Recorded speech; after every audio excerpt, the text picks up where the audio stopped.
fix to start kicking ass, just like it said at the beginning of the program. Man of the hour, tower of power, too sweet to be sour. Sending your ass on the jabroni jet to the other side of the territory, brother. The Alabama Hammer. Nightmares are the best part of my day. The goods from the wood. Hot damn!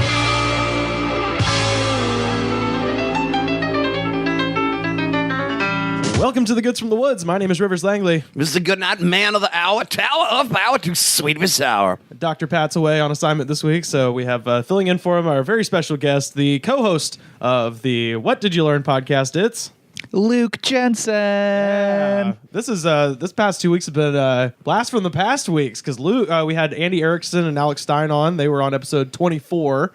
But no Katie this time. Yeah, no Katie this time, and Luke, who goddamn, I think this is your third, right? Well, yeah, technically the third because we did have the crossover episode. Oh, that wasn't this show. That was this show. Yeah, I mean it was both. I get confused on things like that. Yeah, that one was technically both, but first solo appearance since the Star Wars episode, all the way back in years ago, December of 2013. Oh wow, over 3 years ago. Yeah, and the reason I remember it was December of 2013 is I cut together that episode at my parents' house while I was home for Christmas. So, yeah. So. Oh wow, yeah. I guess I hadn't realized it was that long. Although I guess the what I remember about that episode is I remember my brain was kind of foggy because it was like after Thanksgiving I smoked weed with Brent Schmidt. Well, that'll happen. Yeah, and that'll happen. Tale but it's as like old as time. It's like when I smoke weed, my brain isn't right for like 2 months. Yeah, and that was the last time I smoked weed, so that's what I remember for like sitting in that episode, being like, okay, I can kind of still piece things together. Yeah. I got to get some of that weed if it fucks your brain up for 2 months. So yeah, the last solo episode we had Luke on for. Since then, started a podcast called What Did You Learn, where you guys talk about documentaries. Mm-hmm. Records right here in Disgraceland Studios as well. And so I figured, we talked about Star Wars. We've had one where we talked about Beyond the Mat. And so I figured for this one, we could move into a different genre, but still within the world of film, action movies.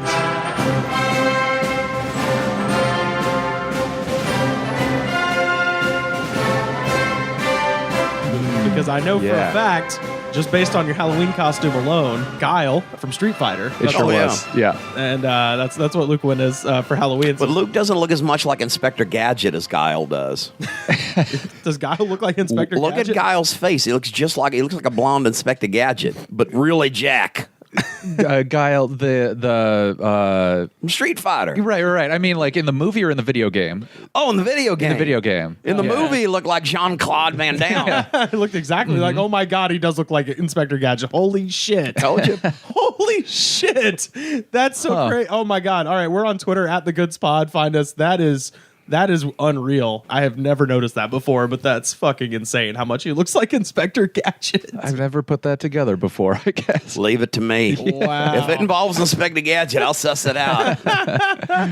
Guile never had a mustache in the first season. No, he didn't have that. Nor did he have extendable arms and neck and things. I think it was Dalsim, but still. Yeah, that's right. Yeah, Dalsim stole Inspector Gadget's gimmick. Yeah, they do have like the long kind of face and everything.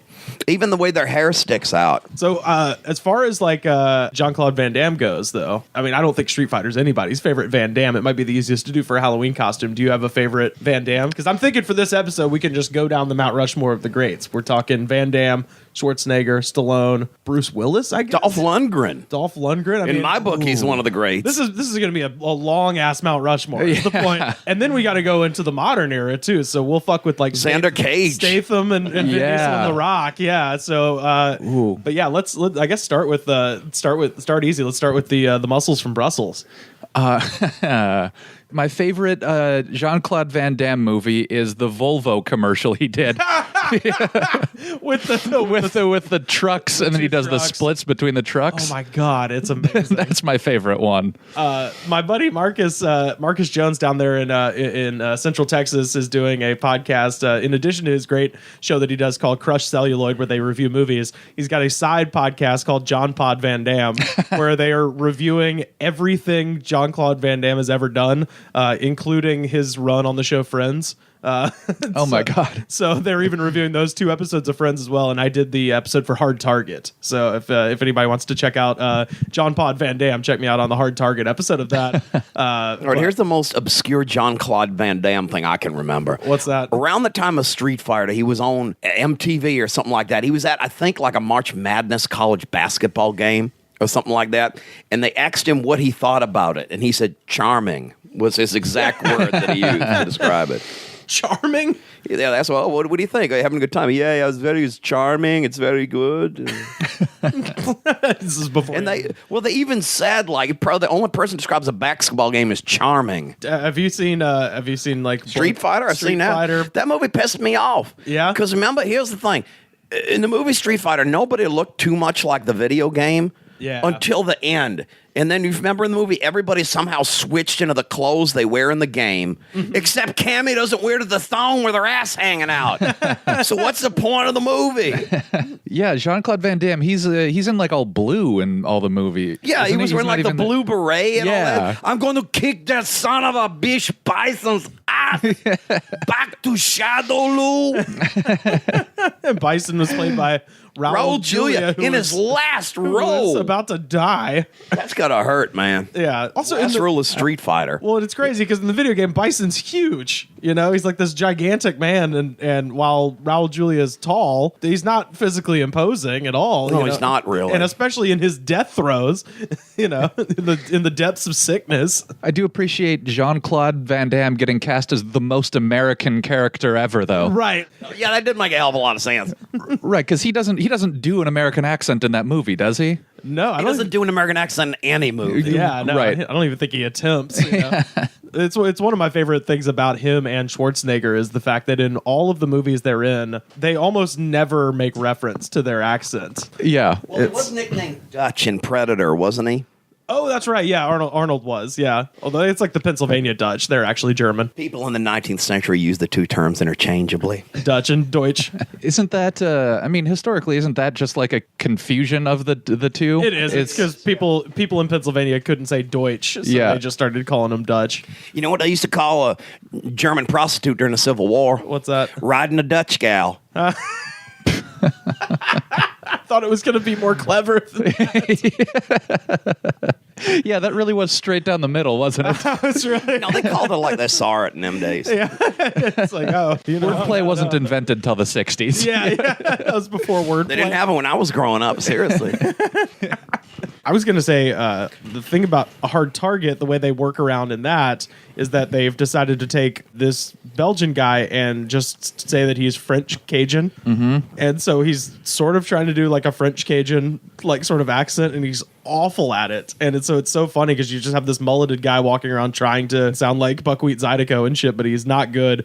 And then Wilford Brimley is also randomly in the film as well. At one point riding a horse and literally pumping a shotgun above his head like Yosemite Sam. It's a masterpiece. That's a master, because how old was Wilford Brimley when he did that? At the time, I mean, the thing is, like Wilford Brimley, I mean, as we've talked about, there's some actors that just have always been old. Yeah, they're born old. Yeah, so there's no telling. He was probably only in his mid-70s at the time, and now he's 150. Some people don't have a middle, you know, like what was his name? Mickey Rooney. They're either a kid or really old, but they were never in the middle. That's right. That's always a fun one. That Volvo commercial, though, I think we watched that together for the first time. I think Andrew Lopez, friend of the show, brought it in, was like, you guys have to watch this when you guys were all still living next door. And if you haven't, have you seen this commercial? Good night. No, I don't think I have. I've watched it approximately 1,000 times. It's incredible. It's always perfect. It's the best see this thing he's now. done in his career.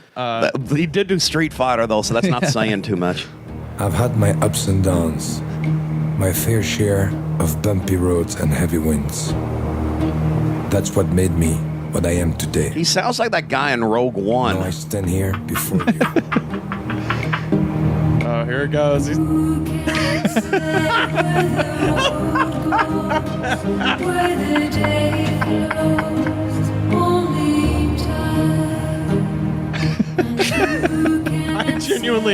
I don't know what this commercial's about. That's maybe my favorite part. Is I guess it's like they have really good suspension on these trucks, but I think it's just like the precise control of the steering Yeah. on such a Hell, large I'd go out and vehicle. buy a Volvo after this. Yeah. This is fantastic. It's like the best commercial of all time. Yeah, this might be the best commercial of all time. It's up there. Oh man, and the musical selection for that, Oh, and and it's- right when it comes in, And it's Inya. Oh, it's Yeah. perfect. Yeah. It's actually not even dissing his movies to say that might be the best thing he ever did. Yeah. That is pretty amazing. yeah. I would watch a feature adaptation of that if they did it. I'd like to see it live. Yeah. Better than Evel Knievel. Just line up the buses and have them do the splits over Yeah. them all. Well, I mean, I think if you wanted to see a feature-length version of that's most of his films is all about, like, when is he going to do the splits? Yeah. You know, that's kind of what it's all leading up to. It's like if James Brown was an action hero or something. Yeah, exactly. It's exactly right. It's like with a Samuel L. Jackson movie, you're waiting for him to say motherfucker. With him, you're waiting for him to do the splits. That's kind of his trademark. And the excuses that they find to do it are always hilarious. Like in Bloodsport, he's had sex with this beautiful journalist and she's getting ready and she just like comes back in the bedroom and he's just doing the splits between two chairs for no reason. Well, think about it. It's hard to sort of work in a split just in everyday It's a weird stuff. talent. Yeah. Yeah, I mean, how often do you just find, this situation calls for the split, I'd better do it. I've definitely been hanging out by a creek, drinking on a beach in college, and had my buddy AG was just like shit faced. Was like, I can do the splits. Which anytime you hear somebody who's not a finely tuned athlete like Jean-Claude Van Damme say he can do the splits, it's like, all right, let's see. And I just watched him basically just ram his balls into a sandbar really hard. Yeah, see, that's just nut pain, so that's just not smart. I don't even try things like that. Yeah, no, I'm not. My nuts have spoken to me and said, don't do any dumb shit like that. I did the splits once by accident. Oh, really? Yeah, well, it was just in a soccer game, and I went to like change directions, and my leg just completely went out from under me. Oh shit. Ooh, yeah. Oh, but was it? Did it look good at least? Yeah, I doubt it. Well, that guy did the splits. I mean, I probably looked stupid because I missed the ball too. Oh, you missed the ball. Yeah, but I'm and then doing my a split. leg went out. Yeah. Yeah. Can y'all do this? I looked cool. I didn't play the game right, but I'm not playing the game right, but I look like Prince out here. Yeah. Doing the splits fucked him up. Yeah, I know. See, it's dangerous. Not just dangerous. for your balls, Yeah. for all your health. For your hips and yeah. Man, it seems like such a dangerous proposition for a guy to do, though, you know? Well, they asked James Brown once, what happens to your balls when you do the split? And he goes, they compensate. They compensate. What does that mean? That means that the balls know how to do it at this point. I understand. Yeah. It's like when I try to eat something. I hammered them up into my body. Ow! When you do something enough, your body compensates. Yeah. Like my mustache compensates when I put food in my mouth most of the time because it knows Yeah. to get out of the way. And, if you know how to do splits right, your balls are like, all right, we know what we got to do. They We're know at this what's some up. kind of muscle memory that just flops them up at the last second. Yeah. I mean, your balls might have a mind of their own. I mean, they do your thinking sometimes. I know they do mine sometimes. That's why James Brown jams on the one just to call the balls to attention. Like, Yeah, exactly. Balls! Fall in! Balls! Ow! But that's like, it took him a long time to get the splits right, which is why James Brown was such a good yeller, because all them what's James Brown doing in the other room? Ha! Ow! Woo! I think he's practicing the splits again. that's right. That's how he got that ability. Ow! Oh! Woo! Split down! I'm back! I'm back! I'm back! Arnold.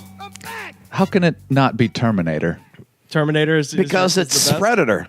It's Predator. Yeah, Predator is his best one, I think. Artistically speaking. We find ourselves at loggerheads. Oh, wait, Terminator 1. You're a Terminator 1 guy, right? You're not one of Terminator 2 people, are you? I'm going Terminator 1. I liked 2, but I got to say, all-time Arnie, and mainly because it's a standalone and it wasn't tainted by any follow-ups. Jingle all the way. No, Commando. You going Commando reverse. I go Commando all the time. Oh, wait, fuck all that. Conan the Destroyer. Arnie is almost his own episode in terms of his output because Jean-Claude Van Damme has a few good movies here and there. Arnold Schwarzenegger has more home runs out of the park than maybe any other action star besides maybe The Rock. Or Stallone. Yeah. Commando, I don't remember it that well, but I do remember it as being just a highlight reel of kill puns. Yeah, so Well, it's where getting the chopper comes from. Get to the chopper. I remember Look it at my let off a friend. little steam. Yeah. Throwing a pipe through someone. He's dead tired. Yeah, he's dead tired. That's right. He kills a guy on an On the airplane. plane, and nobody notices. They don't come by like, sir, you have to buckle up for descent or anything. This guy's dead. Which, by the way, when we saw Triple X Return of Xander Cage, they paid homage to when Vin Diesel killed that guy on the plane. That was like I think that's a spoiler. I'm sorry. Yeah. Vin Oh, Diesel. y'all went to see that too? yeah. Oh, yeah. That was the best movie. Oh, we can get we'll get to Vin Diesel for sure because he's definitely a contender for the new age stuff. But with Commando, the reason I like it is that Commando is one of those things that you watch it now, and it's a lot like listening to like a Lenny Bruce or like a Richard Pryor album. In that, you go back and listen to those old comedy specials, and they might not necessarily be super funny, and it's because everyone has stolen from them so much that has just been absorbed into the art form. And so with Commando, you watch it and it maybe doesn't seem so revolutionary, but it's because everyone stole from Commando. The tropes of action movies, a lot of them come straight from that film where it's like, oh, there are, I think, 67 on-screen kills in that movie or something like that. It is just an orgy of violence, senseless violence. And Tommy Chong's daughter is the lead actress, and she's surprisingly hot in the movie too. Not that. Wasn't Alyssa Milano in that? Like one of her early roles? Yeah, the daughter? She's Arnie's daughter. I think she was probably 9 or 10 in the movie. Yeah, she's the kidnapped one. Yeah, she's the one that gets kidnapped at the beginning, and then the one who helps her is Dawn Chong. Could that be her name? It's Tommy Chong's daughter. I got to see this. If she's good looking. I just remember Dead Tired and Get on the Chopper and him killing that guy that looks like a Jack Freddie Mercury at the end. Yeah, Ray Dawn Chong is her name. She's pretty good looking, man. I can't see it from here. Oh yeah, she is. Yeah. But yeah, you got Ray Dawn Chong in there. She's looking good. Alyssa Milano in an early role. And then my favorite thing about it is like the main enforcer guy. His name is Bennett. He looks like Freddie Mercury on like steroids. Yeah, but he's got like kind of weird flabby arms. Right, he's not like ripped like Arnold. Yeah, so Arnold Schwarzenegger is just fucking this dude up, and I think at one point he gets stabbed by him, and that's the only like physical threat that ever gets posed is he's got a knife and stuff, and then he shoves him through a steam pipe. Yeah, that's the let off. That's when he says, "Let off some steam." Hey, Bennett, let off some steam. It's the fucking best. Did those puns kill in the theater? They must have. Yeah, they must have. Or just like, I think maybe he did one. I don't know. I don't. He does bad puns like that throughout Running Man too. He does them in almost all of his movies, and They took it from James Bond, I think. Right. Yeah, I think that's right. But they had to have, maybe started it off with like, one of the early films and then just ramped it up to where by the time he hit Kindergarten Cop and Thanks for the tip. Right, it just became part of his thing was like, he was going to have bad puns, and I think all of it was all building, of course, to, well, I guess it was all building to The Expendables, which is essentially just a whole movie of that idea of just doing your catchphrases. But before that, Batman and Robin, that's kind of where the wave crashed. What killed the dinosaurs? The Ice Age. Which is not true. Yeah. No, but I tell you, it was a reference to Jurassic Park 2. Yeah. Which was in theaters around the same time. Oh, they were competing. That's Yeah. right. Oh, fuck. I knew that. I knew that. That's hilarious. Because Lost World was out the same weekend. Oh, so he was just saying that he killed Jurassic Park 2 at the box office. Yeah. Oh, It was Joel Schumacher. Fuck you to Steven Spielberg. Whatever happened to that Spielberg guy? I don't know. It's weird. It's like all we talk about is Joel Schumacher. I saw. Remember Joel Schumacher presents Bridge of Spies? I remember Joel Schumacher presents Tiny Toon Adventures. I might have mentioned this on the show. I slammed my hand in the car door. So, like, as I was getting out of the theater, like, to go see Batman and Robin. Let me give you a hand. Like, bye, Mom. Ow. And then, like, smashed my hand in the door. But I didn't want to, like, I didn't want to miss this amazing piece of art. And so I sat there with my hand just, like, throbbing in pain and watched this shitty movie. And I think that's when my childhood ended. It was about that year, too. That was right when I was kind of going into... Was this Batman and Robin? Junior high school. Yeah, I was like, yeah, I think think I'm a man now. Well, at least it distracted you from the damn movie. Yeah, that's right. Yeah, my hand pain distracted me from the terrible. I didn't know this, movie. but I was recently told that apparently Joel Schumacher's vision for this movie was that they were like action figures come to life. Yeah. Yeah, and that's why they had like the nipples on the suits and everything and like chunky costumes. My toys And so didn't he have would- nipples back in the day. If you look Yeah, I at don't- E-Man, he has no nipples. Yeah, but like apparently he would like when he was directing, he'd be like up on a crane, like shouting down on them, like "Your toys, your toys." It's Your like toys. right? And it's like, oh yeah, that explains a lot of wooden performances. Then. God, Yeah, it was pretty bad. pretty bad. So you got Terminator. It was so bad they only made 4 more Batman movies afterwards. Shit, 5, right? However many. They have count- one every fucking week. They reboot these things every fucking week now. Spider-Man comes out. If that's a fucking flop, they just put somebody else's Spider-Man and they have it out again the next week. Yep. I guess it's 5 if you count the Lego. The Lego. Batman. What about Wolverine, for Christ's sakes? He's been like 20 years now, that Australian guy with his tight jeans and things and playing Wolverine. Yeah. And I don't know. I can't remember. It might have been you. Somebody pointed out the fact that, like, in the new movie that's coming out, Logan, he just has normal hair. And somebody pointed out, like, oh, so you mean he was just doing his hair like that to be an asshole? Well, to look like a Wolverine, I guess. Or to look like Guile from Street Fighter. Yeah. And thus Inspector Gadget. But yeah, so you've got Terminator. That's your favorite. I think I'm gonna have to. Yeah. If I'm gonna do a real answer, it's got to be Terminator is an awesome, awesome movie. And when you live in L.A., it's so much fun, too, when they mention locations. Like, he's going west on Pico. And I'm like, oh, shit, he'll be near me pretty soon. Yeah. Yeah, I don't think I've seen it since I moved to LA. Oh, we should. I think they watch. should put a statue of a naked Arnold just up at Griffith Park. Yeah, there. totally. I mean, it's truly shocking how bad like the last 3 Terminator movies have been, though. Like Yeah. tremendously bad. I didn't see Genesis. It was Genesis, and then what the hell was that one called? That was after Rise of the Machines, right? It was in so there's between. Terminator 3: Rise of the Machines, which was the year that Arnold got elected governor. Right. Yeah, that's why he wasn't really in it. Oh no, he's in Rise of the Machines. Well, no. I mean, Yeah. in the Christian Bale one, That's what I there's mean. like a CGI younger. He'd have been in the Arnold president. for a I'll tell second. you this, it'd be Salvation. There we go. Yeah. If he had That been one was born so in this bad. country, you wouldn't have to worry about Trump because Arnold would have been the president first. Yeah, I think so. That's been something that's been fun. Is their bit of shit talking they've had back and forth on Twitter. Have you seen any of that? No. Trump was complaining about the low ratings of The Apprentice or whatever, and Arnold tweeted at him like, "Hey, let's trade jobs then." So. Well, I think Arnold is a much smarter person than Donald Trump. Yeah, exactly. Well, he's smart enough to get out of politics. Yep. Make some more money at the end there. That's one incredible thing about him is that he's back. I'll be back. I mean, he Yeah. said he would be. I guess he said it. He said it the whole time. So I guess it's not that surprising. And yeah, so we listened. Yeah. But yeah, he's back in it. He's still making movies. A lot of that is because he lost a bunch of his money when it Yeah, and there's that whole Constitution issue, which knocked up the maid. yeah, and he couldn't run for president because Right. of that. Yep. So Yep. back So- to movies. Back to movies. Have you ever seen his first movie? Hercules in New York? Yeah, No, I with haven't Arnold seen it. Stang. What? Arnold Stang, that's the comedian. Hey, heck! He was the voice of Top Cat.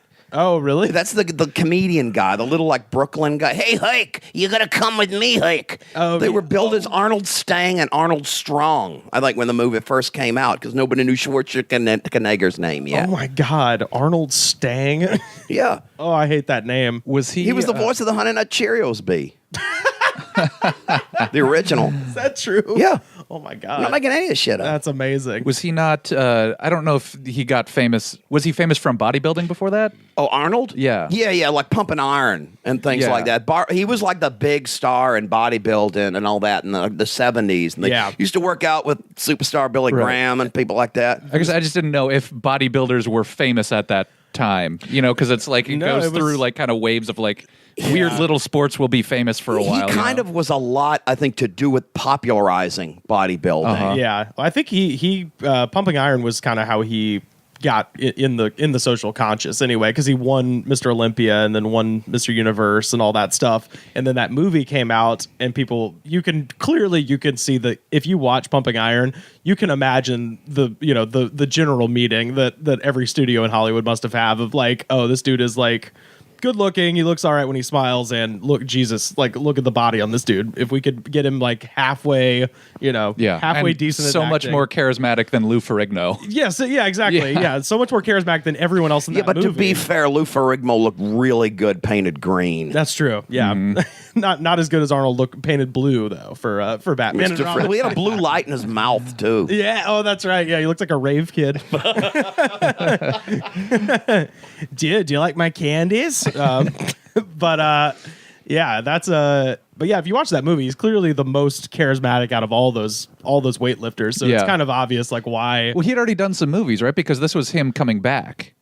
For he had already won a string of Olympias, and then like he took like a year off, and then this was him like coming back, and he won like one more. Oh, that's right. Okay, for Pumping Had he done Hercules in New York? I guess so. Yeah, I guess that must have come out. He's dubbed in that too. Yeah, I was gonna say the whole movie is Such dubbed. fine food for only a few coins. The people who run this place must be public benefactors.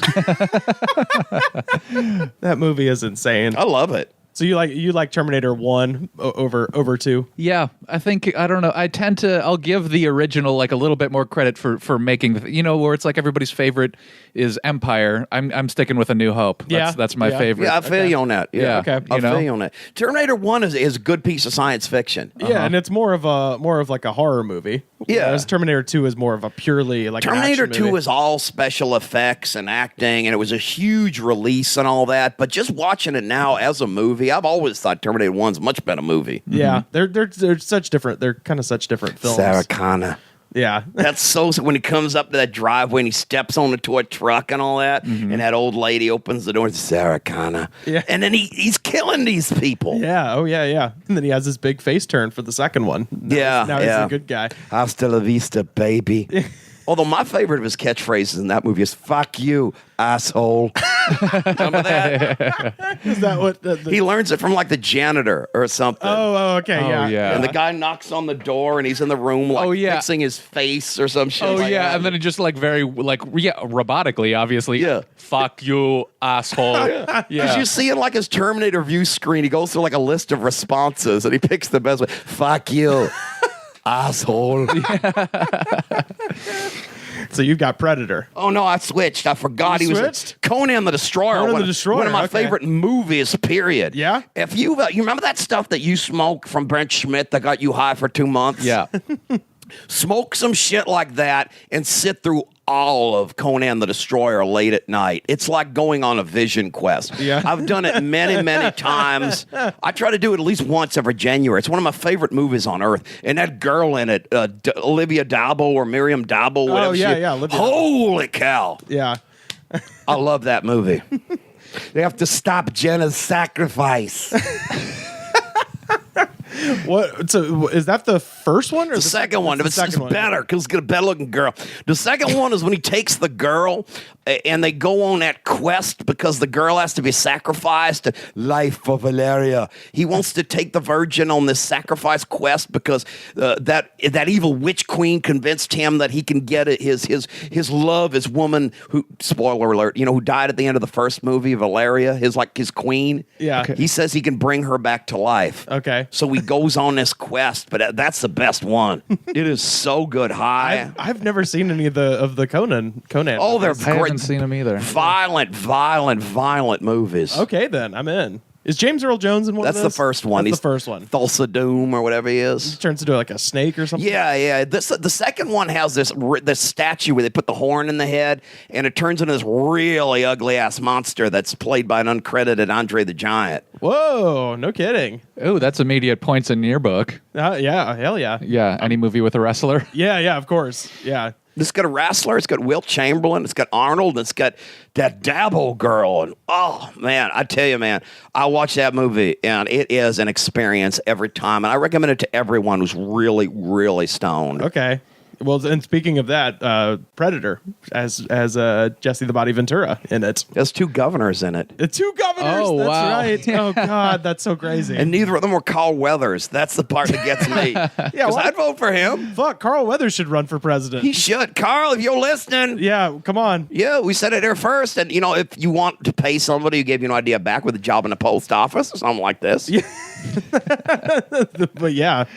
God, I'd vote for Carl Weathers in a second. Run for office, Carl Weathers. We'll send you a bug assault gun if you do. That's right. Yeah. We'll A free goods from the wood sticker. That's right. Yeah. We'll get T-shirt. you a T-shirt. We'll get you a sticker. We'll get you all hooked up. If you just run He does for have to president. leave a review, though. You do have to leave. You just got to leave a review on iTunes. But we'll get you hooked up if you just Leave a review as Apollo Creed. Yeah, there you go. That'll be awesome. Be a thinker, not a stinker. Yeah. Whoa. There's still plenty of meat on that bone. Now you take this home, throw it in a pot, add some broth, a potato. Baby, you got a stew going. I think I'd like my money back.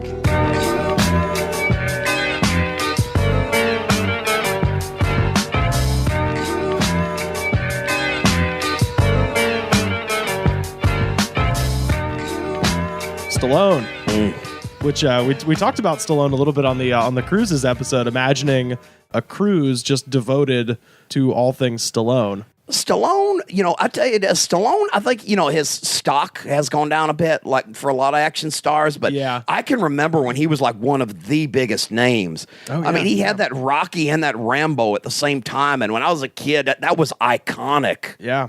Well, and that he gets credit for kind of going all in with Rocky. It's sort of a it's sort of a well-trod story in Hollywood anyway. But it's that thing where he wasn't even the guy that anyone had in mind to play the lead. But since he wrote it, he just insisted and sort of bet everything on this movie, and it really really paid off. But he's kind of the only one of those guys that's been officially validated by Hollywood by when he won the Oscar. Rocky won Best Picture. Have y'all ever seen the trailer for Rocky before the movie came out? It might be worth a look because the way they describe it has nothing to do with action or anything like that. They're like, this is Sylvester Stallone. You don't know him yet, but he's like Paul Newman.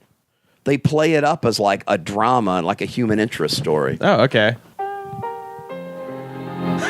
His name is Sylvester Stallone. He's the star of a new film called Rocky. Weird. He's been described as tough, handsome, talented, sexy, sensitive, dynamic. They called me all that too, by the way. He's been compared I like to that this says Nicholson, Rocky official De Niro, trailer number 1, and Brando. Burgess Meredith movie. He is Rocky. He's the man who could be loved by only one woman because somehow Talia Shire. she gets beneath the pain. He's every nobody who ever They don't even needed show boxing. No, but they show some serious making out.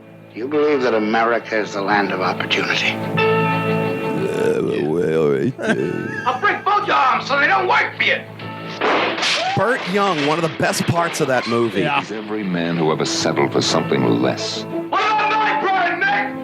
At least you have pride. I ain't had no pride. I ain't had nothing. I want to get that. I want to get that.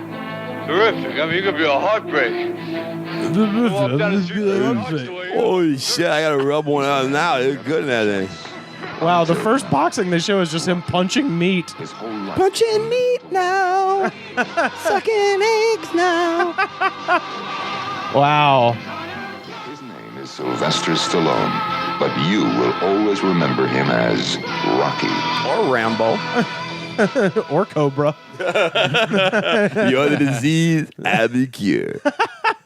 That's incredible because they don't even show any of the boxing in that commercial. Yeah, they play it up as a drama. That's interesting. That's really it's funny because he does look exactly like a person who's been punched in the face very hard though. Yeah. Like his whole kind of demeanor, his face is just slightly sort of askew to the left a little bit. That's been noted. That's been said. That's kind of his appeal or something like that. Is he has that sort of like, at least in those first couple of movies, he has that kind of vulnerable face like that. Yeah. Yeah, it's interesting just to watch the evolution of trailers over time, though. Yeah, 'Cause that, just that wouldn't sell a movie at all now. Right. Oh, no. yeah. It's also like a weird, like, breaking the fourth wall, like you're going to want to see this actor. yeah, this Sylvester Stallone, you don't know him yet. Yeah. Yeah, you don't know who this is, but Yeah. you'll like this movie. It's about a boxer, but we're not going to show you that.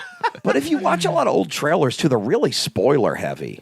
Yeah, where they just tell you They like walk you through like half the movie. Like, you're going to like this. Go see it. 1 hour in, you're gonna find out that he's not really who he says he is. Yeah, they do that with the Omega Man. They spoil like it in the trailer, and I'm like, what the hell? He's not actually alone. Yeah, Yeah. And the best part of the movie is when he is alone. But that's another story of another time. I mean, Charlton Heston as an action hero, by the way. goddamn, different era, but one of my favorites. Yeah, that almost predates the genre a little bit. Yeah, it really you know? does. Yeah, which is fine, you know, because he's more like a leading man who do sort of like action and sci-fi parts or something like that. Yeah, well, you know, and if Stallone and Schwarzenegger and all them are the gods, you know, Charlton Heston, Charles Bronson, those are the titans. Those are the. Well, I'd consider Bronson in the action movie category because those Death Wish movies. I mean.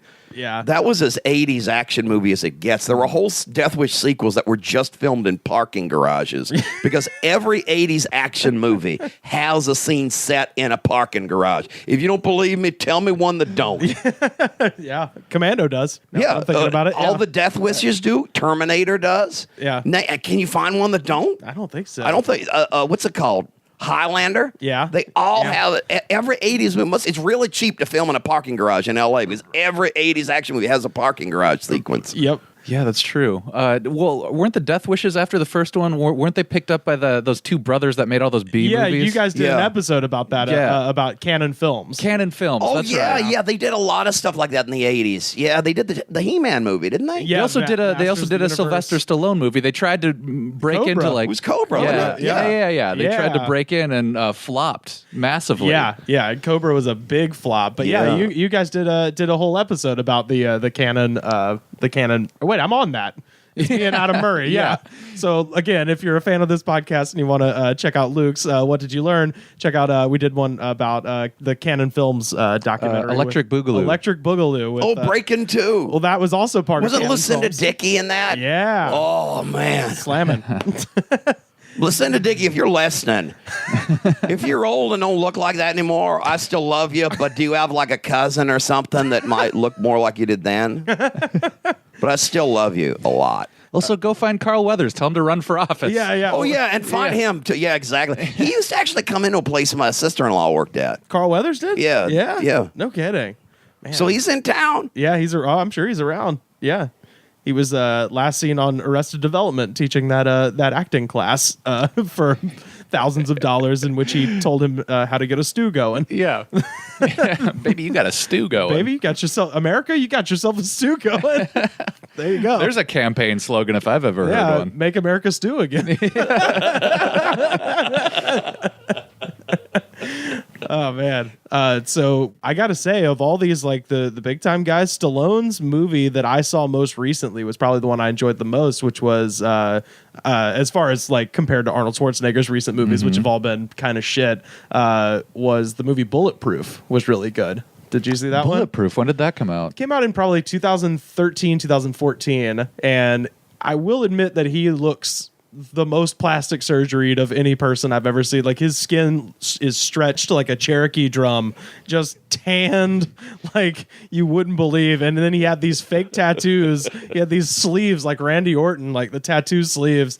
It was like a fun movie, but it was just like, you know, kind of bizarre. But I did enjoy it. I enjoyed it more than what was the Schwarzenegger one, The Last Stand with Johnny Knoxville. Oh yeah, that was a few years Louis back. Guzman. Those came out around the same time. I might have Actually, he's done Creed since. Yeah. Oh, that's right. Yeah, shit, I forgot about Creed. I saw that. I thought it was all right, but I didn't think it was as good as everybody said. I still haven't seen. I really loved Creed. You liked it? Yeah. Did you like it better than Rocky Balboa? Yeah, I did like it better than Rocky Balboa. I liked Rocky Balboa a little better because it had Burt Young in it. Yeah. Oh, okay. Yeah, they found a way to bring him back. Well, he wasn't. Rocky Balboa came out in like 2005, so he's still around. Oh, okay. Yeah, that's right. I mean, the whole time I was watching Creed, though, all I could keep thinking is just like, you used to have a robot butler. Yeah. We used to joke that back before there was all like around the time of Rocky IV that if they keep making these movies, he's going to be fighting the robot in the next one. I mean, he's just making these heartfelt speeches, you know, of just like, it's all about your legacy and what you leave behind. Also, I used to have a robot butler. I a butler. I used to be on the Muppets. I had a pinball game that drove Polly nuts in a drunken rage. Now I own a fucking Italian restaurant. Rambo. That was a Rambo, good of time. course. The first Rambo's is in its own way a really good movie. Yeah. With the newest Rambo, which I believe is just called Rambo. It is, yeah. They did what they've been starting to do with action movies, which is like trying to give it. I mean, they're all still stupid, but they're trying to at least give them like a bit of a message. Yeah, but that thing was so violent. You could check into a veterans hospital with PTSD just saying you watched that fucking thing. Yeah, but that last Rambo, it was also just trying to be like, oh, there's places in Burma that are still severely oppressed, you know? Yeah, that wasn't exactly sunny because there is supposed to be a big fist pump USA aspect to it. At least the second and third Rambo. Oh, the third one, which we've discussed many times, where he defeats the entire Russian army on behalf of the Mujahideen. Yeah, those are the good old days. They really were. Yeah, and at the end, the Rambo 3 is dedicated to the brave men fighting in The freedom fighters, the Afghani fighter. freedom fighters. That was the stock phrase you used to hear in the news. Yeah, they really were the good old days because that's when we knew the Russians were more evil than anybody. Yeah, The arc of the series, it follows the same kind of thing that some action movie franchises do, where it starts pretty grounded, and then by the third or fourth movie, it's completely fucking insane. Yeah, like Rocky. Or like Mad Max. yes, Yeah, yeah. It starts like pretty grounded, and then by like Mad Max Fury Road. Okay, yeah, I'm glad you mentioned Mad Max. I'm a huge fan of those movies. And the first one, which is the most different and the most down to earth, is actually my favorites. But I do think, though, in Mad Max, the switch into that post-apocalyptic, more like comic book insane world did work well for the series. I only saw the first and the last one. I didn't see any of it. Have you not seen Road Warrior? No. Oh, fuck. Road Warrior is good. Man, we gotta watch Road Warrior one night. Yeah, that movie is awesome. I think that I don't know. Fury Road and Road Warrior are a toss up for me. They're very different films. But I'm a huge Mad Max fan. Yeah, and have been since I was a child. You understand? But I have to say, Fury Road might have been the best. It's not my favorite. Yeah, but technically speaking, it might have been the best movie. Yeah, of them all. I might agree with that actually, because a Road Warrior in my heart is my favorite, but then Fury Road is just Road Warrior is really good. Have to give it up. I'm also a big fan of the first, but the first has scenes with his wife where he tries to talkie scenes that are just terrible. Yeah, you remember that? He's Less like, talking, more doof warrior. Yeah. That's what we need. You remember he's talking to his wife, and he's like, "My dad, he had big shoes and shit like that." His wife, by the way, never wears pants in the entire movie, and that's good because it gives you something to look at during the talk scenes. With Rambo, it's about a shafted veteran, right? Yeah. The arc of that is crazy because it starts with just, I think there's one kill in Rambo, Brian Dennehy in First Blood. Yeah. And then by the time you get to the most recent one, it's hundreds. Like hundreds of people are being blown up. Oh, yeah. Spoiler alert. Do you know he was actually supposed to die at the end of the first one? Oh, yes, you I have created seen that. me. You made me. And he puts the gun in Trotman's hand. Do it. Yeah. Do it. He does it. Yeah. Oh, man. It's on the internet a lot. But it's pretty powerful in his own way. Yeah, well, that's a little bit like Rocky because the first one is more of a kind of. I'm not kidding. When I was a kid, it's like Rocky. That movie for the 70s was very realistic. The way it looked and the way people talked and things. Yeah. It was when I was a little kid, we felt like Rocky was like a real person who lived in Philadelphia somewhere. Yeah. And like, you remember in Rocky 2 when he would go on that run and all the kids go with him? Yeah. And I felt like as a little kid, you felt like, oh, if I went up there, I could run with Rocky like that. Like you really, as a little kid, I thought Rocky was a real person. Yeah. Because that's how realistic that movie was for back then.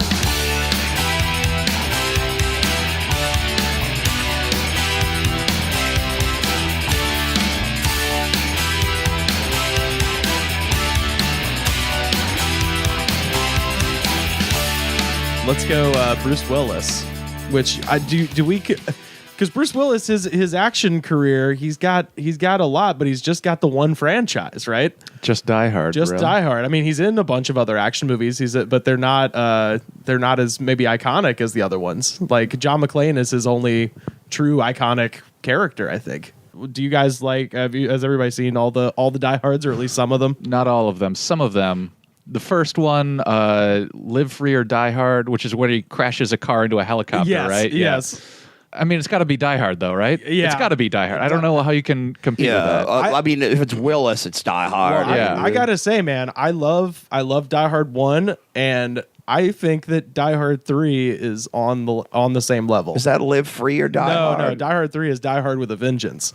Okay, I don't know if I've seen the whole movie of any of the sequels. I've seen like little bits and pieces on cable. Well, so I'm not sure which one that is. Die Hard 3 is the one that has Samuel L. Jackson in it. Okay. And it's from 1995, I think, or that era, and it's as good as the first one. The second one I don't like nearly as much, but the first one and the third one are amazing. I mean, the two movies I think of with Bruce Willis are Die Hard and Armageddon. Oh yeah, I didn't like that one though because it gave us that awful Aerosmith song. Oh yeah, Don't Want to Miss a Thing. Yeah, I want to miss a thing. This fucking song. Oh, of course, because it has Liv Tyler in it. Oh yeah, that's his daughter. Yeah. Yeah, that song, it makes that song so weird when they show the video and he's just like, just to hear you breathe. And you're like, oh, dude, it's your daughter, bro. Back off. Yeah. It's like Buck Zumhoff or something. But so Willis Looper. There's an action movie I liked a lot. Ooh, really did like Looper. Yeah, not a franchise, but a very fun movie. It's not better than Die Hard. No, it's still not. It's not going to take that, but still not. Yeah, yeah, it's very good though.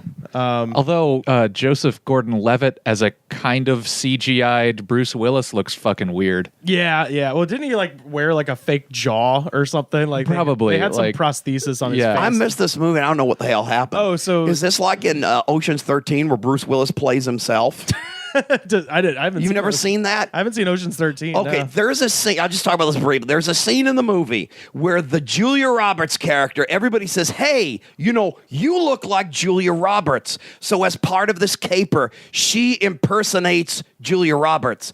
But she runs into Bruce Willis playing himself, who recognizes her as not the real Julia Roberts or some shit like that. And it confuses the fuck out of me because everybody in this movie is famous. And everyone in this movie looks like hey, you look like Julia Roberts. Yeah, because you look like fucking Brad Pitt and you look like George Clooney.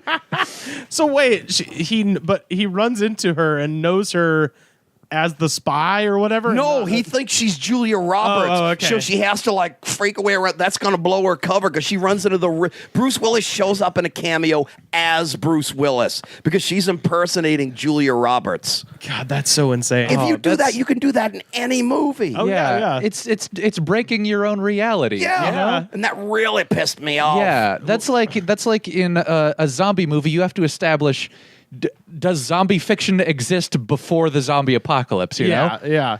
You have to establish that it's like if they call them zombies, you kind of know that, okay, they have seen zombies before. Yeah. Well, and like now you're like violating your own. But yeah, every movie sets its own sense of reality. Right. And when it changes like the nature of its reality right in the middle, that's when a movie jumps the shark. Oh yeah. Well, and I think I mentioned this, and this actually is someone who I wouldn't necessarily put up as the all-time, but definitely in the talks, an episode of Walker, Texas Ranger, where at the end they've just been through this crazy incident, and the person that they rescued is going to write a book about it, and then the book is going to be turned into a movie. And so the whole cast of Walker is discussing who would play them in the movie. And Trevette says Denzel Washington, and Alex Cahill says Helen Hunt, and CD says Paul Newman, and they get to Walker. And before Walker can say anything, CD says, who's going to play you, Walker? And before he can say anything, Trevette goes, Chuck Norris. Wait a minute. That's perfect. Jimmy, you're a genius. Which then sets up a reality where Walker and Chuck Norris could have a fight. And that's all I wanted. Chuck Norris. CD, you get Paul Newman, who's an Academy Award winner. Alex, you get Helen Hunt, who's an Academy Award winner. Trevette, you get Denzel Washington, who's an Academy Award winner. And I get Chuck Norris. Now, what does he want? How about 6-time world karate champion? That'll work. But the eyes of the Ranger are upon you. Yeah. Man, yeah, Chuck Norris, I mean, he's in Way of the Dragon with where he gets his heart ripped out in the middle of the floor of the Coliseum by Bruce Lee and that was kind of his first thing. Yeah, getting your heart. He starts getting his heart ripped out. Then he was in Delta Force, which again is that canon film. He was in a lot of things like that. He was in Delta Force. He was in Invasion USA. He was kind of the guy for canon films for a while. He was like a poor man's, like, if you couldn't get Stallone or Arnold or something like that, you could get Chuck Norris. Chuck Norris, yeah. Which is kind of odd that he's become such a much bigger name now than in some ways he was then, because he was like a poor man's thing back then. Yeah, well, I think a lot of that happened in the mid 2000s. With the rise of the Chuck Norris meme, the Chuck Norris facts and stuff like that, which really only kind of happened because, and I remember this, I was in college and we used to watch, they would show blocks of Walker, Texas Ranger on the Hallmark Channel every day. And we would get home from class and it would literally be from like 5 till midnight. They would just be showing episodes of Walker. And at the same time, Conan O'Brien started doing the Walker, Texas Ranger lever, where he would pull a lever and it would show a random clip from Walker, Texas Ranger that were always like ridiculous. Yeah. So I think that there was just something in the air. The proliferation of Walker, Texas Ranger on TV in those days. Yeah, because it's one of those shows that we've talked about this. It was like a Meemaw show. It was like a show that everybody's grandma watched on Sundays before it kind of got a hold of like stoner college kids, and then we're like, oh, this show is ridiculous. Yeah, and it's also like close to that time is when the most interesting man in the world started. That's true. Dos Equis. Yeah, which I realized is just like somebody was just reading Chuck Norris facts, and they're like, let's just have a classy guy say these. Yeah, that's all it is. They like do a classy guy version of it. That's all it is. Yeah, he's like the upscale Chuck Norris. And then they just gets lauded as like one of the greatest commercial ad campaigns, and it's like somebody saw a meme. Yeah, it went for 10 years pretty much too. Well, isn't it still going? But they got a new guy. So the new guy anymore. sucks. Yeah, the old guy would kick that guy's ass. Yeah, yeah. Also, I love that the old guy was not a guy from Spain. He was like a Jewish guy from LA. He was an actor and all that. Yeah. I read a thing about him though. He wasn't as interesting as that guy, but he wasn't bad. No, man. I mean, shit. Get that paycheck, brother. Get yourself over. You know. Oh, I could do that. I mean, hell, I've always kind of considered myself kind of like that guy, except instead of doing everything, I'd kind of do nothing, but it still makes me happy. Whose motorcycle is this? It's a chopper, baby. Whose chopper is this? Zed's. Who's Zed? Zed's dead, baby. Zed's dead.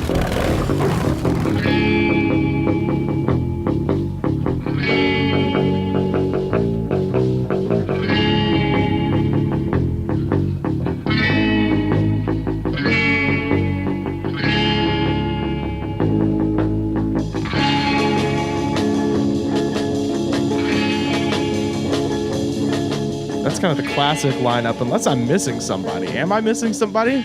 Well, there was Seagal was big at one time. Shit. There it is. There's the other person. He's almost got the Chuck Norris problem where he's in a bunch of shit that people don't really remember except that it was a Steven Seagal movie. Yeah, and he also had a really good commercial. Remember he parodied the thing that he would always do in his movies where he goes into the store to buy something and there's a holdup going on. Right. I don't know if I've ever seen a Seagal movie. Have you never seen Under Siege? No. I think Under Siege might be his only franchise, and there's only 2 of them. I think my access point to Steven Seagal is, and I still don't know if, like, I don't know how much of this I buy when he started, quote unquote, training UFC fighters. Oh, what? Oh, yeah. And he'd be like in like Anderson Silva's corner for fights. He does weird stuff like that. Because wasn't he a cop He's a at one cop in point? New Orleans. Yeah, he's still a cop in New Orleans as far as I know. He had a lot of movies that weren't franchise movies, and a lot of them had like 3-part names like Hard to Die and Undeadly Ground and things like that. Yeah, he was in one with DMX. I remember at one point. You mean like the bicycle stunt people? No. I mean, the rapper DMX. Oh, okay. Yeah, he was in Exit Wounds. That's what that one was called. What a name. Yeah. Exit Wounds with DMX and Steven Seagal. And now he's gotten the goatee and he's got he's a bit fat and he's shooting range glasses. And he's defected to the Russians. So. Too much of that going on, man. We need somebody like to come back. See, in the 80s, we understood the Russians are evil and must be destroyed. And then everybody was like, oh, the Cold War's over. Let's complain about Arabs. And I'm like, no, the Russians are the enemy. And I'm right once again. Yep. And it's funny because a lot of those, particularly Chuck Norris, is in an interesting position now as the leading Republican action star that he's got a guy who fought so hard against the Russians now has to stand there and carry water for these sons of bitches. I have to say this. I don't want to go on politics too much, but I was surprised that Trump won the election because if you remember the National Convention, he did not have Chuck Norris. Yeah. He was the only Republican candidate who couldn't get Chuck Norris to show up at the convention. And Chuck Norris likes him, too. That was the weird it's like, part. if you can't get Chuck Norris, how's he going to win the election? If you've lost Chuck Norris, you've lost the conservatives. I know. I wish maybe Chuck Norris should have run. That would have been great. Yeah, sure. Well, he's probably listening. So yeah. Maybe it'll be Chuck Norris versus Carl Weathers next time. There we go. In the floor of the Coliseum, and whoever doesn't get their heart ripped out of their chest. Well, he'd have to rip the heart out of Chuck Norris, but Chuck Norris could rip his arm off, Predator style. That's true. Yeah. Although we know he is weak against the Russians because a Russian did kill Carl Weathers. That's true. Can I say something about him? Yeah. Dolph Lundgren, Canon Films. One of my favorite, sort of 80s minor action star. Yeah. Classic in Rocky IV. And I always thought that the He-Man movie that he was in, Masters of the Universe, was better than it gets credit for. I wouldn't call it a good movie, but it was a fun, kind of kitschy action sci-fi thing. Well, it's interesting with that one that it's that they're not at Castle Grayskull or even in that. I know that's why everybody complains about it because they said it on Earth, but that's because they wanted to make a movie that people would actually go out and see, not just kids who buy the action figures. Right. Well, that's what I was going to say. It's why it's kind of an interesting approach to that is to take the action figures out of this. I know, but see, that's why the fanboys don't mark out for it more, and I think that's why it's not as well remembered. Yeah. Because every dork will be like, "Where was the movie in Eternia? Yeah. Why was you Castle Grayskull?" Because they wanted people older than 6 to see this fucking thing, and it's cheaper. Yeah, it's cheaper to shoot a whole lot cheaper. Shoot it in Pasadena than it is in Eternia. What film permits are expensive in Eternia. They really are. Yeah, and they're long too. They just go on and on. But it seems like there's a glaring omission that we're having, but I can't really come up with it. I mean, Tom Cruise was in that time and has continued to be. Yeah, so Tom Cruise might be. Tom Cruise I would put in the kind of the middle ground between what we have now, which is the Statham, Vin Diesel, The Rock triad, which we'll get to in just one second. But in the middle, in the 90s, you did have Tom Cruise, Brad Pitt to some extent, Johnny Depp, even, I would argue, at this point. Well, sometimes if you're a leading man, you with might all take the Pirates role. movies, and then the 2000s, Once Upon a Time in Mexico. But what we're talking about is people of that generation of the Brat Pack, and then a little bit later, late 80s, who kind of evolved into that because they're hot young roles sort of dried up. Nicolas Cage. So Nicolas Cage. Exactly. Oh, it's a there you perfect go. example. Nicolas So people Cage, who kind of grew into grizzled action stars because they couldn't get work as the hot young thing anymore. Yeah. So I would put Cruise in that category. I would put Nicolas Cage in that category. There's a lot of people from the 90s like that who were kind of involved that way. George Clooney, even to an extent.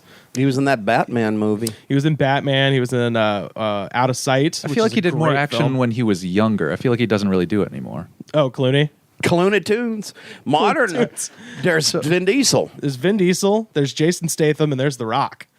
Oh, and let's not forget Xander Cage. Well, that's it. Tom that's Cruise Vin is Diesel, still right? an action star, though. Yeah, he is. Yeah, he's probably that's still. true. Well, I don't know if he's the Tom biggest. Cruise, I The think- Rock is probably the biggest action star. That's what I think. I think The Rock's the biggest star, just period, right now. I don't know. I always thought it was Vin Diesel. Is he Xander Cage? Yeah, he is. Yeah. I get him confused because he's so different when he's in those Fast and Furious than when he's Xander Cage. They're the same. It's incredible. I guess we'll start with Vin Diesel just because we brought him up.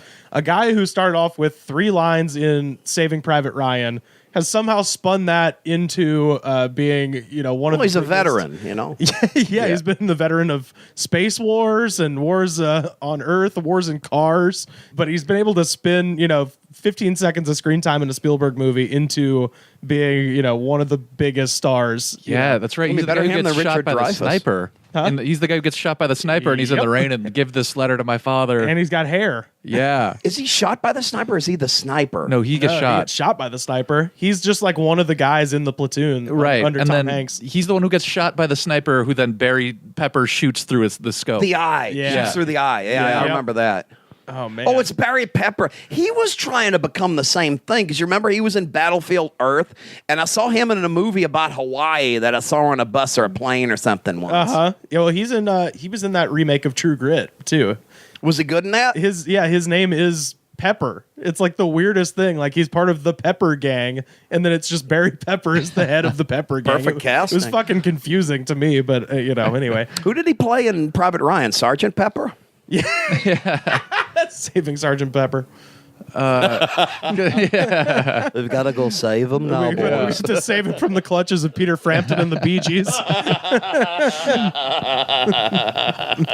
And Steve Martin singing Maxwell's Silver Hammer. But yeah, Vin Diesel, and this also goes back to your point you were making about Rambo, is that Fast and Furious 1, fairly grounded in reality. It's about street racing, albeit illegal street racing, and you've got got Paul Walker sort of just investigating it on behalf of the cops and stuff like that. And now we're at a point where, obviously, if you've seen Fast and Furious 7 or 8, as I plan to do on opening night, the fate of the Furious. They have ignored traffic laws. They have ignored the laws of physics, and now they have ignored the laws that say that franchises have to be shittier as they go along. Because once they ditched reality, and now it's just ramped up. To be fair, though, 2 didn't have Vin Diesel. No, and that suffered as a result. No, that's 2 didn't. True. Yeah. Oh, because also was it 4 didn't? Was it was Tokyo Drift? What number was that? Tokyo Drift is 3. So he was out of 2 and 3. But no, because he shows up at the very end. Right. Of Tokyo Drift. Yeah, but he's not in it. He shows up at the end. Yeah. I think I missed like maybe 3 or 4 of these movies. So there's 8. Well, that's the thing. I have never seen the 2nd, 3rd, or 4th, or 5th. I have not seen Too Fast, Too Furious. I've not seen Tokyo Drift. I've not seen just 4 Fast and Furious. I saw the first one in high school. Didn't really hit me as hard as it hit a lot of people in my high school, judging by the amount of shitty Toyota Preludes with body kits on them in my high school parking lot. I don't know if that was a thing where you went. Where rice it was. rods. Yeah, a lot of Honda Civics with like those the aftermarket tail lights. You know what I mean? The ones that are like kind of silvery. Yep. That have the underglow. The people putting spoilers and hood scoops on their on their automatic transmission Honda Civic. Right. But then not upgrading the engine, which is the favorite. Oh, you've just added a bunch of weight to this piece of shit. Right. A hood scoop that goes into car. Right. It's a hood scoop that just like it doesn't lead to anything. Like there's no vent or anything in there. It's just the same thing. It's just there to cool. It's there to cool off the golf cart. It's there to make it slightly less aerodynamic. It's not there to cool off the engine. It's to make the whole car cool. Yeah, that's true. It's to cool off the person driving. Man, so many people saw that movie in 2001 or whenever it came out and were just like, fuck yes, this is my shit. And now I want to see where those people are now with it, because I saw it, I was like, okay, yeah, it's fine, whatever. Didn't think about it, was amazed at how popular it is, and now you're not going to find a much bigger fan of this franchise than I am, even though I haven't bothered to go back and see the middle 3 that I'm missing. But god damn it, as soon as they brought The Rock in, as we mentioned, I'm a sucker for wrestlers. If they're in a film, I'm probably going to go see it. How many have had The Rock? He came in with Fast 5, and he's now been in 5, 6, 7, and 8. Oh, I didn't even. I thought he was new for this one coming up. No, he's been. I didn't see any of the Rock era ones. Fast 5 is maybe my favorite of all of them, just because if nothing else, they steal a bank vault, and then 5 muscle cars are dragging an entire bank vault down a street in Sao Paulo, Brazil, and it's and The Rock he's I guess I wouldn't say the bad guy, but he's the antagonist. He's trying to stop him. He's a cop, and he's trying to stop him. And the whole reason for that movie to exist is for The Rock and Vin Diesel to have a fight. And when they finally do fight, it's 10 minutes and it's just perfect, where they're throwing each other through brick walls and shit. Which one is this? This is Fast 5. I'm gonna have to see that. Oh, we should sit down. We'll have a viewing of Conan the Destroyer, Fast 5. That's a really long movie, I have to warn you. Oh, okay. Well, we might do a film festival then. A Goods from the Woods film festival. We'll each host a night, and I'll host Fast 5. But yeah, the whole movie is just leading up to this one fight, and it doesn't disappoint at all. So that's always the best part of an action movie, is like when it actually delivers on the thing you want to see, which leads us to, with Vin Diesel, Return of Xander Cage. What a good movie. Oh man. Which I know we've all seen, and Did it win any Oscars, or was it not like? I think it missed the cutoff date. It'll win. But was it supposed to win and they read the wrong thing? Yeah. They read La La Land instead of. Oh wait, it's supposed to be Xander Cage. It's supposed to be Triple X, the Return of Xander Cage. Damien Chazelle's up there. This is not a joke. It says Triple X, the Return of Xander Cage. But see, Xander Cage would be too cool to get the Oscar because it'd be off like surfing somewhere instead. Oh well, that was what I would say. He would just come in from skis from the rafters, just on dry skiing down the lanes and stuff like that. It's so funny that they released that movie now because it's like such a remnant of a time when like extreme sports were like the cool thing. Yeah, I know, but that's part of the fun. Well, it was almost the culmination of that era because if you remember, every snack food in 2002 or whenever that movie came out was extreme pickle, extreme barbecue, extreme. So they made a movie essentially called Extreme. Mm-hmm. That's the implication of the Triple X. Yeah, and it's like extreme ops, right? Yeah, it is extreme. Well, it's ops. like if you have spy and black ops stuff to do, you don't need spies in the military and things like that. Y'all want people that do like X Games and stuff like that. But he's so cool though, and he fucks so many girls, and he wears that coat. That's the whole plot of the movie, by the way. Oh, yeah, it was a good movie too. Lots of girls in it too. Yep. I like in the trailer for The Fate of the Furious, it feels like Vin Diesel is just done with kissing women. Oh, yeah. When you see him, it's like he doesn't even like this anymore. Yeah. Like he's over it. Well, he's had his fill and he's done. There is a thing about Xander Cage. Yeah. Xander Cage is such a man that he does seem a little bit gay. Yeah. And in no way does this ruin the enjoyment of the movie. This somehow makes it even more absurdly entertaining. Oh, yeah. Have you seen the preview for Fast and Furious 8? I think I did. I think I saw it when I went to see Xander Cage. Xander Cage, yeah. It's a heel turn. He turns heel in that movie. That's what the movie's about. Is like he. Yeah, I like him better as Xander Cage though, because Xander Cage is so cool. Yeah. But I would see that thing with him and The Rock. Oh, we gotta go. But I'll tell you this: I'd rather see, they're probably going to make one with spoiler alert with him and Ice-T next for Xander Cage. Oh yeah. And that'll The be team good. up. Yeah. XXXXX. be six X's. What was that fucking thing? Magic Mike, Xander Cage, Triple XL. XXL. Oh fuck. So do you guys have a favorite Vin Diesel? It's hard to pick. Xander Cage, the return of Xander Cage. The return of Xander Cage? Probably, yeah. Like I said, Fast Five. I've never seen the Riddick movies. Have you seen those? I think Pitch Black. I never saw the second one. I feel like I watched the first one like on TNT 10 years ago or something. Okay, yeah. I mean, if we're being literal, like just the movies he's in, then Saving Private Ryan is probably the best. It's not as good as the return of Xander But I'm Cage. not counting that as a Vin Diesel movie. That's a movie with Vin Diesel in it. It's crazy that he has had this resurgence, and I think a lot of it has been due to like kind of the lack of bona fide action stars. That's why him and The Rock and Jason Statham are kind of the three people we hold up. Because if you remember, I mean, he had that kind of dip in his career in between about the time Fast and Furious 2 came out that he wasn't in. And then until really the resurgence of Fast and Furious in, the mid to late 2000s, Vin Diesel was just kind of a joke. People would make pacifier jokes all the time about that shitty movie he was in. And then, around the time Fast and Furious 4, Fast and Furious 5, he just came back. And now he's right back at the top. Thank God for it, too. Yeah.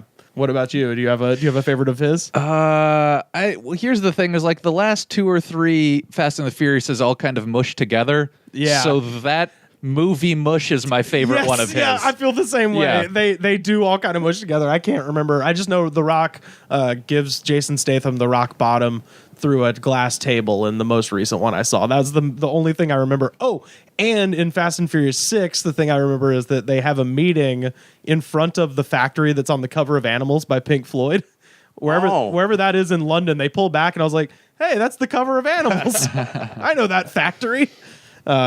These 3 guys are all in these movies now. Jason Statham, he's got the Transporter, I guess, is his kind of signature franchise, right? Yeah. So, I mean, outside of Fast and Furious now that he's in that. Yeah, I suppose it is. I remember in high school being shocked that they didn't pick him for a assassin. No, that's not right. Hitman. Yeah, with Timothy Olyphant. Right, you're like, you're gonna get a guy who's not bald. Yeah, Isn't Oliphant them big elephant things in Lord of the Rings? Yeah. Is it? I just know he's a badass. I mean, he's a TV badass from Justified, but right, he's like that kind of like sort of country, kind of westerny badass though. He's not like the smooth. He's not the tuxedo hitman. Yeah, that's badass. Totally Statham. Yeah, that should have been Statham. Yeah. Yeah, that franchise may still be alive if they had picked him instead. Well, they'll fucking reboot it, I bet, at some point. There is another action star, though. Oh, what's that? Keanu Reeves. Oh, shit. We didn't even talk about John Wick. He was in some all right ones. He's been in a bunch. Man, Bill and Ted, that was really good. He's right there with Tom Cruise because he kind of had his rise around the same time, the mid 80s with the Bill and Ted stuff, kind of went away for a second and then came back with, goddamn, I'm thinking about it overall, and we haven't really mentioned anybody in this movie. My favorite action movie, maybe of all time, Point Break. Point Break has so many good things about it. I'm not a crook. Patrick Swayze is in it. Chili Peppers. Yeah, they have to beat up the whole Red Hot Chili Peppers at one point. That's satisfying. That's so great. Where else are you going to see that? I hope they bring them back for a movie. That's really all you need in a movie. It's just a scene where you have to fight the entire Red Hot Chili Peppers by yourself. Was it the Dave Navarro lineup? I forget. No, it was Flea and Anthony Kiedis. That's a fucking awesome one. But you're right, Keanu Reeves. Yeah, and he's come back in a big way with John Wick and John Wick 2. Yeah, which are both fucking incredible. I've just become kind of acquainted with all those because somehow I guess I just got it in my head that John Wick was somehow like Constantine. Like I thought, I don't know because the cover looks this similar. It's just him walking towards you. Right. Yeah, I've got a question. What is John Wick? Because it sounds like a Charles Dickens character or something like that. I've never seen this. What's it about? So we should watch these. These are great. So John Wick is the very simple story of a man who his dog is killed by the Russian mafia, and now he has to kill everybody. And it's Russian, right? Yeah, it's Russian. And one of the first guys he fucking kills is Kevin Nash, brilliantly playing a Russian bouncer at a club. And it's just Nash sitting there, just being like, and this is Keanu that kills him? You can't come in. It's Nash doing a Russian accent. accent. They could get Rusev or someone like that. Yeah, what was he Nikolai doing? Volkov? What's he been up to? Yeah, but Nash is in it for 2 seconds, and he and then the second movie just picks up where the first movie left off, and he kills more Russians. It's just Keanu Reeves killing people for an hour and a half, and it's really good. Could be good, yeah. It's great, and it feels like it could be headed in the same direction where it's spinning off like bigger and bigger. Because I mean, hell, the what they set up in the last movie, which I won't spoil, but basically it's gonna be the biggest. He's about to have to fight everyone in the entire world, essentially. Yeah. Basically everyone on Earth is now trying to kill this guy. Yeah, and so it's gonna be amazing. Although maybe John Leguizamo will be a friend. That's true. Yeah. Johnny Legs is always there. Yeah. He seems reliable. Yeah. Keanu Reeves, and then he had the whole Matrix franchise, which finally John Wick 2 redeemed him in the sequel department because... Surprised y'all haven't mentioned Speed. Well, I was going to go back to Speed. Yeah, so Point Break and then Speed, which, by the way, was the first rated R movie I think I ever saw. I didn't realize that was rated R. Yeah, because they say fuck a bunch. I think Jeff Daniels, right before he gets blown up, says, "Oh fuck." Oh, okay, but there's no titties or anything. No, but there's lots of explosions and cursing. But yeah, man, the first Matrix film is perfect. Both the John Wick's perfect, and Speed still holds up. Still a great movie. Mm-hmm. Bill and Ted is my favorite by him by a mile, though. Yeah. But yeah, and then I guess unless I'm missing somebody, last but not least, man, The Rock, who against all odds has become, I wouldn't even say the biggest action star, I'd say a star. Well, Against All Odds, wasn't that a movie? Probably, yeah. It sounds like a Harrison Ford movie. I thought it actually we forgot Harrison Ford, man. Yeah. Fuck. Does he count as an action star or just a leading man? Han Solo, Indiana Jones, The Fugitive, Air Force One, Patriot Games, Okay, Air Force I'll take One. it. Fuck yeah. He's definitely an Blade action star. Runner, that was a Blade good Runner, one. He's in a shit ton. Yeah, he might have more franchises under his belt than most people are. He might, but he's really, really rich because of it. That's true. Yeah, he's rich enough to where he can fly around a bunch of antique planes and crash them all over Southern California. Do you think he calls one the Millennium Falcon? Doubt it. He probably, I don't know. He stands there fixing it all day with Chewie. But Chewie isn't a Wookiee; he's a Mexican gardener. It's just a guy named Chewie. Come on, Chewie, get me the hydro spanner. Yeah, Harrison Ford. That might have been the one I was thinking of that we left out. But yeah, man. I mean, The Rock. Goddamn, he's been in a lot. He's of movies. He is in officially my favorite Michael Bay movie, Pain and Gain, which is oh my god. Mark Wahlberg. Mark Wahlberg. Oh yeah, Mark Wahlberg is one we're forgetting. Yeah. He's been in a bunch of stuff too. And then The Rundown was really good. Did you see that one with Sean William Scott? No, I saw another one with him and Sean William Scott. No, I don't. No, I think he is in it with Sean William Scott. Southland Tales. Oh yeah, he is in Southland Tales. Oh boy, that's bad. Yeah, that's shit. Richard Kelly, the guy who it's the guy who wrote Donnie Darko, directed Donnie Darko. It's so bad. Yeah, that kind of. I think he's still in director jail, if I'm not mistaken. Yeah, over I don't that know one. if he's done anything since I then. think that was it. Yeah, it just I don't think I've ever seen one of his movies.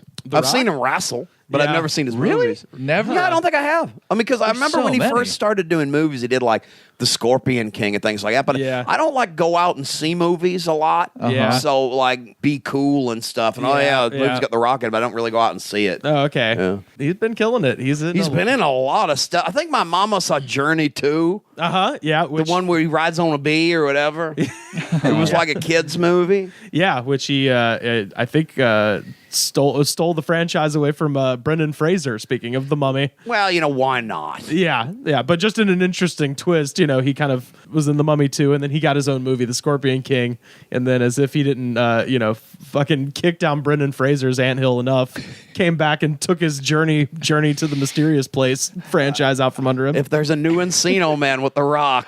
Oh man, I want to see The Rock remake Monkey Bone. Okay, my favorite, maybe all-time action movies are The Raid and Raid 2. Which don't have any like classic American action stars. Yeah, what are they? Those are Korean or Filipino? Filipino horror, or not horror films, but action films. Yeah. With, where it's who's in a Manny Pacquiao or something like that? No, it's who are the stars of those movies? I don't. Iko Uwais. Oh, Iko Uwais. Okay, isn't that a mountain in Hawaii? Yeah. It's okay. In The Force Awakens, when they released the what are they called? The not magnetars, but whatever in Han Solo's ship. Oh yeah, the monster things. Yeah. It's the head of the Conja Club or one of those the things? Conja Club. Like there's like those three guys are like the in the Raid and the Raid 2. Okay, so those are like known guys. Yeah. It's international audiences. They'd be known guys, but yeah, the Raid and the Raid 2, similar to John Wick, where it's just like, all right, we're gonna just kill absolutely everybody for an hour and a half. Yeah. Did you see Dredd, the one with Carl Urban? I saw Judge Dredd. But it's a very similar but better, where they're trapped in a high rise and they have to just literally beat the levels. Yeah. Oh, okay. Beat so every it's like level that video of people. game. Yeah. It's Kung Fu. Yeah, Kung Fu or Michael Jackson's Moonwalker. Yeah. Or the thing with Chuck Norris. No, not Chuck Norris. Streets of Rage. No, they all come from that Bruce Lee thing. Game of Death, or yeah. the one with Kareem Abdul-Jabbar. Yeah, that's what I was trying to think of. Oh man, yeah, he's at the top. Yeah, but you got to punch holes in that paper wall and blind him. Yeah. So you've got The Raid as your all-time. What about you? Do you have just an all-time action movie? Just in general? Well, that's the thing. It's tricky because what do we count as action? I mean, we talk about like Han Solo. Would that make Star Wars my favorite action movie? That's true, yeah. I've mentioned Conan the Destroyer, which might just have to suffice. Yeah. And I said Point Break, and I like Point Break. I mean, I guess I'm almost having to include Patrick Swayze in this discussion as well, because I love Roadhouse as well. Oh, that is a good one. Roadhouse, Point Break, and Commando, I would say, are probably, I mean, hell, maybe throw in Die Hard there, are probably my favorites overall. But yeah, man, it's a great genre. It really is, and apparently it's a genre that it's just never ending amount of movies too. Yeah, we might have to do a part 2 someday. Yeah, exactly. More action movies. The ones that featuring the ones that Pat can remember. Right, that's right. Oh, there's no telling what Pat would be coming up with some wild shit. Yeah, I know. Solo? Pat's always the wild card. Yeah. Pat'd be like, have you seen this obscure thing? It's from Canada in the 1920s, and it was... I love your Pat impression is just like... Oh, dude. It sounds like a hot dog vendor or something like on the street. It's like, girl, you need to get your Franks. Get some mustard and put it on your Franks.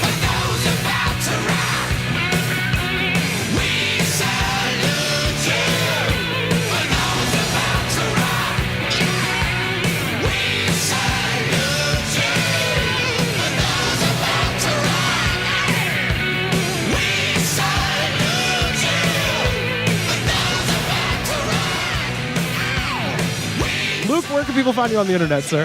Twitter and Instagram at Luke F. Jensen. And, my podcast. That's right. I was about to plug it for you. What Did You Learn with Luke and Monica? That's right, with past guest Monica Scott, and that comes out every Wednesday. Yeah, that's right. And I'm on it sometimes. And if you want to check out the crossover episode we did one with Luke and Monica about the movie Beyond the Mat. So if you haven't heard that and you want to hear us talk wrestling, check it out. Check out What Did You Learn? You can find us on Facebook, facebook.com/TheGoodsPod. We're on Twitter @TheGoodsPod. Mr. Goodnight, what should they do when they get to iTunes? They should rate, review, and subscribe. Give it that 5 stars. Show the attitude of gratitude. Because if you don't have the attitude of gratitude, fuck you. All right. Thank you so much for tuning into this week's episode. Just some quick announcements. Next month, I'm going to be coming back down to the sweet sunny South, so I hope you guys will come out and see me if you're around.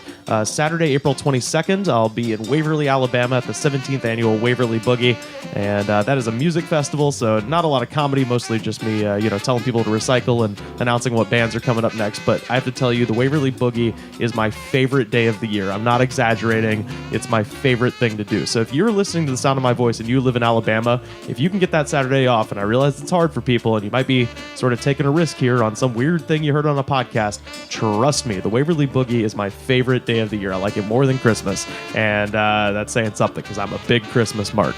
The Waverly Boogie starts at 11 a.m. If you buy your tickets now, they're at standarddeluxe.com. Tickets are $25. It'll be $30 at the gate. You got Driving and Crying, Pine Hill Haints, Adam Hood, Revel and Dimes, Blackberry Possum, and this band that I'm about to play at the end here, Southern Culture on the Skids, the pride of Chapel Hill, North Carolina.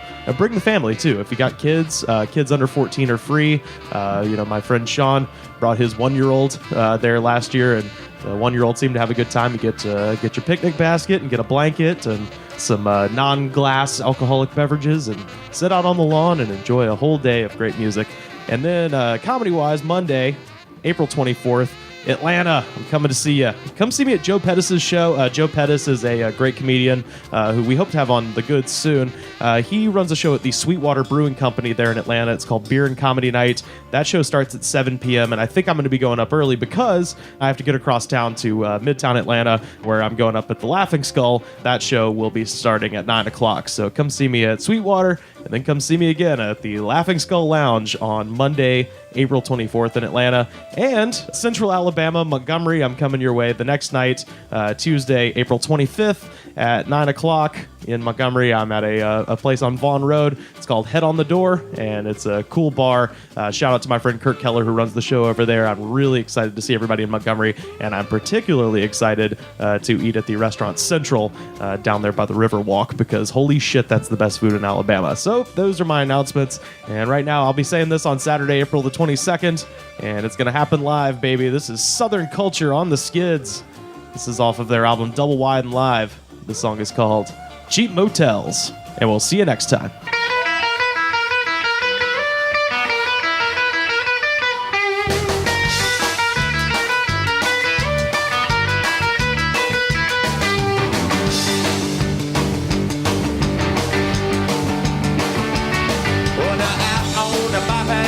Too far, there's a jump, there's a rockin' when they close up the bars and the walls can talk. The stories they tell, holding up their roof on a cheap motel, holding up their roof on a cheap motel. Well, you can rent them all night, but they're cheaper by the hour. Towels are clean, but they still smell sour. Nightclub's smiling 'cause it's usually stoned, but you can do out there what you can't do at home. There's a cigarette burns on the table by the bed. King James Bible, it's never been read. The walls can talk, man, the stories they tell. Holding up the roof on a cheap motel. Holding up the roof on a cheap motel. Hold it up now.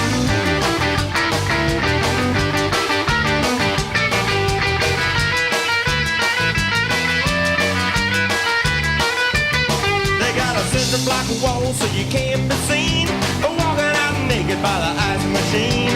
Keep it hush hush, 'cause you never can tell who you'll see walking around that cheap motel. They got a cigarette burned on the table by the bed. King James Bible, it's never been read. The walls can talk, man, the stories they tell. Holding up the roof on a cheap motel. Holding up the roof on a cheap motel. Holding up the roof on a cheap motel. Yes, they're holding up the roof on a cheap motel. Hold it up!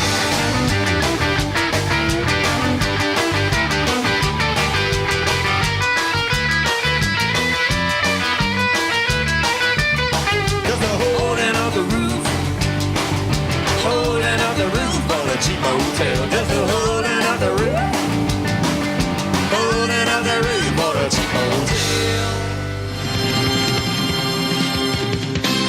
The Goods from the Woods was mixed, edited, and distributed by me, Rivers Langley. You can find the show on Twitter at The Goods Pod. Our theme song was composed by DJ Smiles. Check him out on Twitter at DJ Smiles.